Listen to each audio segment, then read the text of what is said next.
If your Instagram hasn't been blowing up with a new piece of architecture in New York City that looks like a honeycomb, then start buzzing your way through your feed. If you're visiting New York City for the first or the 8th time, the vessel is one of a kind. It's a unique piece of architecture that will have you experience FOMO, also known as fear of missing out, if you didn't walk up the thousands of steps. So a little backstory of the vessel in New York City is that it's a newly built structure that was a part of the redevelopment of the Hudson Yards project in New York. Construction began back in April of 2017 and was completed in March 2019.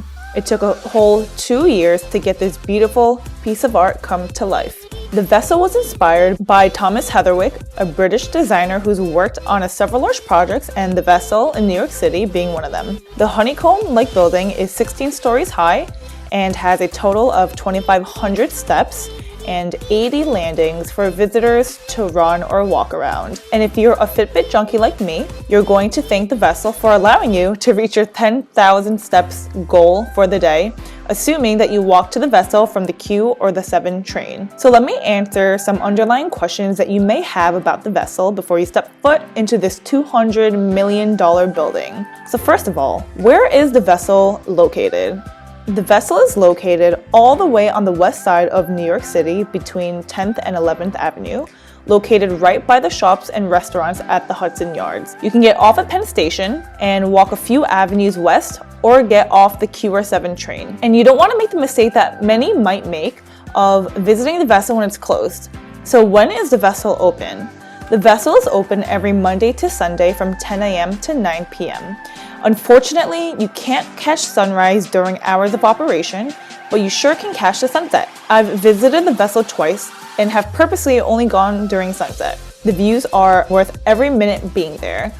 Because you are elevated on 16 flights of stairs, you can see all the shades of the sun setting behind the buildings across Jersey's horizon. So that leads me to my next question. When is the best time to visit the vessel? In my opinion, the best time to visit the vessel is during sunset. Obviously, depending on when you're reading this, the sun sets at different times throughout the year. So I'd recommend getting to the vessel about an hour before sunset so that you have enough time to get all the photos you need for your Instagram, and to also have enough time to just gaze at the sun setting. Until closing, you don't have a time limit of how long you could stay at the vessel for, so it's a really nice place to relax or hang out there with friends. One of the most important questions is, do you need a ticket for the vessel? Is the vessel free? Yes, you do need tickets to enter the vessel, and yes, visiting the vessel is free. You can purchase the tickets right off their website. I've also linked in my blog. But keep in mind that they are very strict that you have a ticket before entering. The first time I went to the vessel, I had no idea that you needed tickets to get in. So as I waited in line, the ticket guy told me that I couldn't go in.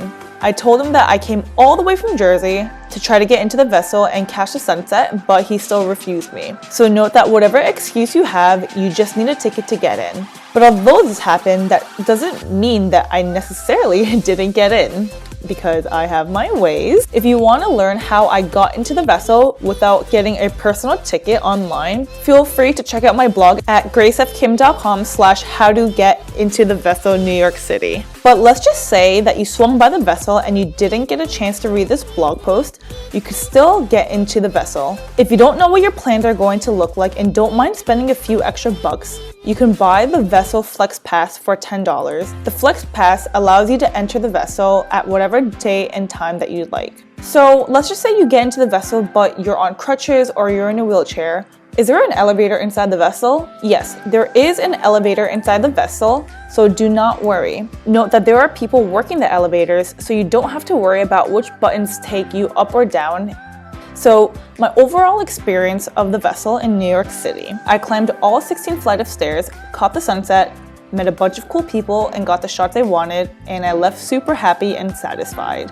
And although I'm only across the river and can visit the vessel whenever I want to, I highly recommend all visitors to swing by the vessel in New York City. It is definitely worth the hype, and if you're an architecture geek, you will feel like you have just entered heaven. I hope you go visit the vessel, it's totally worth it, and I hope you enjoyed this video. Thanks guys, bye.